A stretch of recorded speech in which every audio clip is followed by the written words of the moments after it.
Selamat pagi Pastor dan teman-teman semua.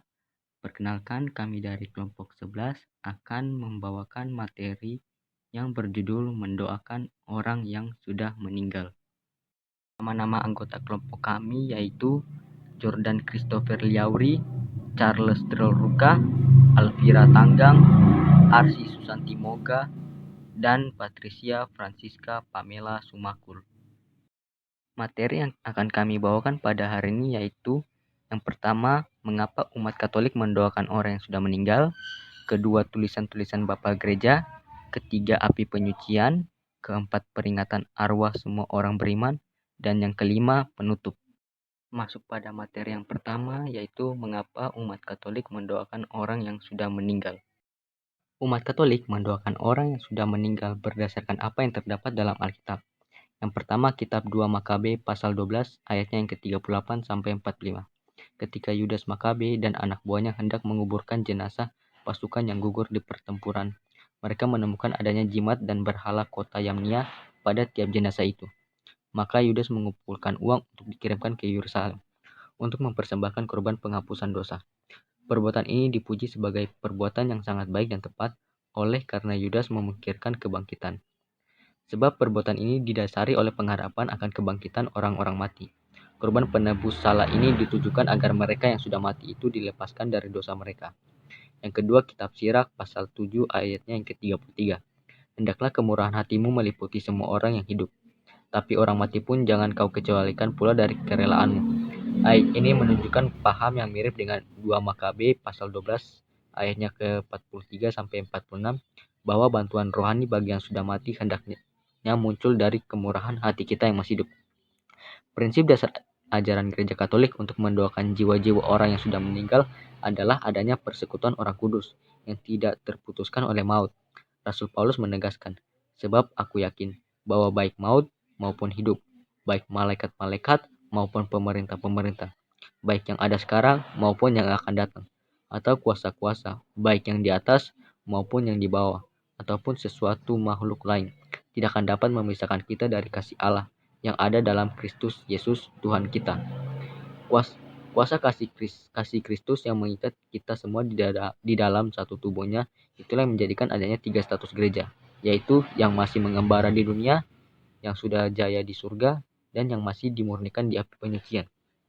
Dengan prinsip bahwa kita sebagai sesama anggota tubuh Kristus selayaknya saling tolong-menolong dalam menanggung beban, di mana yang kuat menolong yang lemah. Maka jika kita mengetahui adanya anggota keluarga kita yang masih dimurnikan di api penyucian, maka kita yang masih hidup dapat mendoakan mereka secara khusus dengan mengajukan intensi misa kudus. Pembahasan api penyucian dilanjutkan setelah ini. Lalu mengapa orang Kristen non-Katolik tidak mendoakan orang yang sudah meninggal? Orang Kristen tidak diperbolehkan untuk mendoakan orang mati. Tak ada guna untuk mendoakan orang-orang mati. Alkitab menjelaskan orang-orang mati di dalam Tuhan maupun di luar Tuhan, mereka sudah ada tempat. Beberapa dasar-dasar Alkitabiah yang digunakan. 1. Orang-orang mati pasti tidak bangun. Ayub 14 ayat 10-12. 2. Orang-orang mati tidak tahu apa-apa. Pengkhotbah 9 ayat 5-6. 3. Orang mati tidak akan muncul kembali. Ayub 7 ayat 9-10. 4. Orang mati berhenti dari semua pekerjaannya. Ibrani 4 ayat 10. Dan kita juga mengetahui bahwa orang Kristen non-Katolik tidak mengakui kitab Deuterokanonika. Hal ini membuat mereka tidak mendoakan orang mati seperti yang dilakukan oleh umat Katolik. Memang saudara-saudari kita yang Kristen non-Katolik tidak mengakui adanya kitab Makabe ini. Namun ini tidak mengubah 3 kenyataan penting. Pertama, bahwa penghapusan kitab Makabe ini sejalan dengan doktrin Protestan yang mengatakan bahwa keselamatan hanya diperoleh dengan iman saja atau sola fide, salvation by faith alone. Walaupun Alkitab tidak menyatakan hal itu, sebab kata faith alone atau hanya iman yang ada di Alkitab malah menyebutkan sebaliknya, yaitu bahwa manusia dibenarkan karena perbuatan-perbuatannya dan bukan hanya karena iman atau not by faith alone. Maka berdoa bagi orang yang meninggal termasuk perbuatan kasih. Menurut Luther, tidak mempengaruhi keselamatan, sedangkan menurut Gereja Katolik itu merupakan hal yang mulia yang jika ia lakukan di dalam iman akan membawa kita dan orang-orang yang kita doakan kepada keselamatan oleh karena kasih karunia Tuhan Yesus. Kedua, tradisi berdoa bagi jiwa orang-orang yang sudah meninggal merupakan tradisi Yahudi yang dimulai pada abad ke-1 sebelum Masehi sampai sekarang. Maka tradisi ini juga bukan tradisi yang asing bagi Yesus. Ketiga, kitab Makabe ini bukan rekayasa gereja Katolik, sebab menurut sejarah kitab ini sudah selesai ditulis antara tahun 104 sampai 63 sebelum Masehi. Karena itu kita dapat meyakini keaslian isi ajarannya. Tradisi ini kemudian diteruskan oleh para rasul seperti yang dilakukan oleh Rasul Paulus ketika mendoakan Onesiforus yang sudah meninggal. Kiranya Tuhan menunjukkan rahmat-Nya kepadanya Onesiforus pada harinya. 2 Timotius bab 1 ayat 18. Tradisi mendoakan jiwa orang yang sudah meninggal pun dicatat dalam tulisan para bapa gereja seperti pada tulisan Tertullian, Santo Cyril dari Yerusalem, Santo Yohanes Chrysostomus, dan Santo Agustinus. Tulisan-tulisan bapa gereja.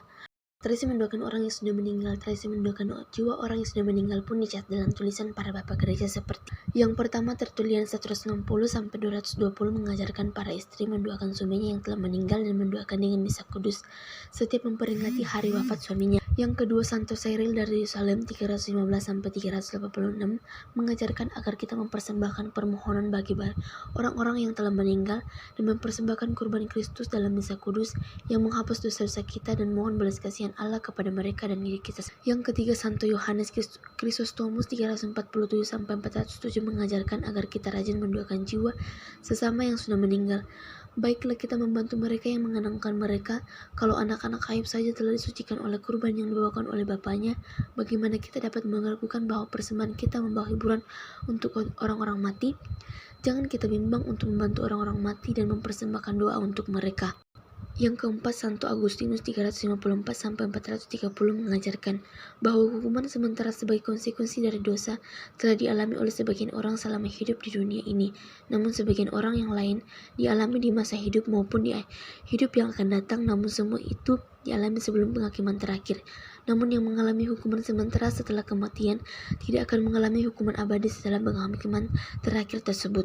Yang kelima, Santo Gregorius Agung 540-604. Kita harus percaya bahwa sebelum pengadilan terakhir masih ada penyucian untuk dosa-dosa ringan kita tertentu. Karena kebenaran abadi mengatakan bahwa kalau seorang menentang Roh Kudus, ia tidak akan diampuni di dunia ini tidak, dan dunia yang akan datang pun tidak, dalam Matius 12 ayat 32. Dari ungkapan ini nyatalah bahwa beberapa dosa dapat diampuni di dunia ini, sedangkan dosa yang lain di dunia lain. Yang ketiga, api penyucian. Api penyucian atau purgatorium adalah tempat atau proses kita disucikan. Disucikan bukan dicuci. Oleh sebab itu disebut api penyucian, bukan api pencucian. Gereja Katolik mengajarkan hal ini dalam Katekismus Gereja Katolik 1030 sampai 1032 yang dapat disarikan sebagai berikut. Yang pertama, api penyucian adalah suatu kondisi yang dialami oleh orang-orang yang meninggal dalam keadaan rahmat dan dalam persahabatan dengan Tuhan, namun belum suci sepenuhnya sehingga memerlukan proses pemurnian selanjutnya setelah kematian. Yang kedua, pemurnian dalam api penyucian adalah sangat berlainan dengan siksa neraka. Yang ketiga, kita dapat membantu jiwa-jiwa yang ada di dalam api penyucian dengan doa-doa kita, terutama dengan mempersembahkan wujud misa kudus bagi mereka. Api penyucian ada karena keadilan Allah. Dosa selalu membawa konsekuensi.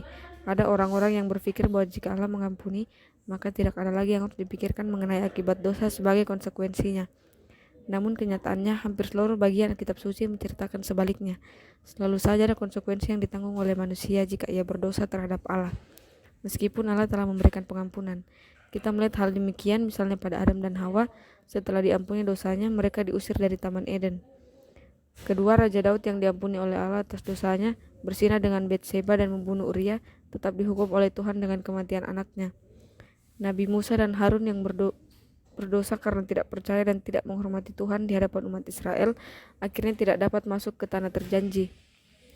Nabi Zakaria yang tidak percaya akan berita malaikat Gabriel menjadi bisu. Dan masih banyak contoh lain yang menunjukkan bahwa selalu ada konsekuensi dari perbuatan kita. Sebab pada akhirnya yang diinginkan Allah adalah kita menjadi benar-benar kudus sehingga siap untuk bersatu dengan Dia yang kudus di surga. Kekudusan ini harus menjadi milik jiwa kita sendiri dan bukan seolah-olah kita hanya diselubungi oleh kekudusan Kristus. Padahal di balik selubung itu jiwa kita masih penuh dosa. Allah menginginkan kita agar kita menjadi kudus dan sempurna.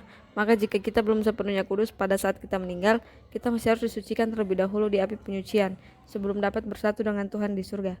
Pengingkaran akan adanya api penyucian sama dengan pengingkaran akan keadilan Tuhan. Padahal keadilan sama seperti kasih dan kesetiaan adalah hakikat Tuhan yang tidak dapat disangkal oleh Tuhan sendiri. Api penyucian ada karena keadilan Allah. Ada perbedaan antara dosa berat dan dosa ringan. Selain masalah konsekuensi dosa, ada pula pengertian dasar mengenai dosa berat dan dosa ringan yang penting kita ketahui untuk memahami pengajaran mengenai api penyucian ini. Ada orang berpendapat bahwa semua dosa sama saja, namun Alkitab tidak mengatakan demikian. Pembedaan dosa berat dan dosa ringan disebutkan dalam surat Rasul Yohanes. Dosa ringan dikatakan sebagai dosa yang tidak mendatangkan maut, sedangkan dosa berat yang mendatangkan maut. Rasul Yakobus juga membedakan kedua jenis dosa dengan membedakan dosa yang awal dan dosa yang matang. Keberadaan api penyucian bersumber dari ajaran kitab suci, yaitu dalam beberapa ayat berikut ini. Yang pertama, tidak akan masuk ke dalamnya sesuatu yang najis. Wahyu 21 ayat 27. Yang kedua, tetapi jika ia menentang Roh Kudus, ia tidak akan diampuni. Di dunia ini tidak, dan di dunia yang akan datang pun tidak. Matius 12 ayat 32. Yang ketiga, jika pekerjaannya terbakar, ia akan menderita kerugian, tetapi ia sendiri akan diselamatkan, tetapi seperti dari dalam api. 1 Korintus 3 ayat 15. Meskipun umat Kristen dan Katolik tidak mengakui kitab-kitab Deuterokanonika, namun sesungguhnya mereka secara objektif tidak dapat mengelak bahwa tradisi mendoakan jiwa orang yang telah meninggal sudah ada di zaman Yahudi sebelum Kristus.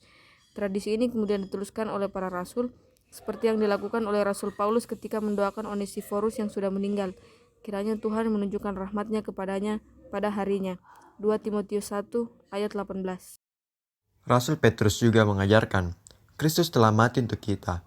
Ia yang telah dibunuh dalam keadaannya sebagai manusia, tetapi yang telah dibangkitkan oleh Roh, dan dalam Roh itu pergi memberitakan Injil kepada roh-roh yang ada dalam penjara, yaitu roh-roh mereka yang dahulu pada waktu Nuh tidak taat kepada Allah.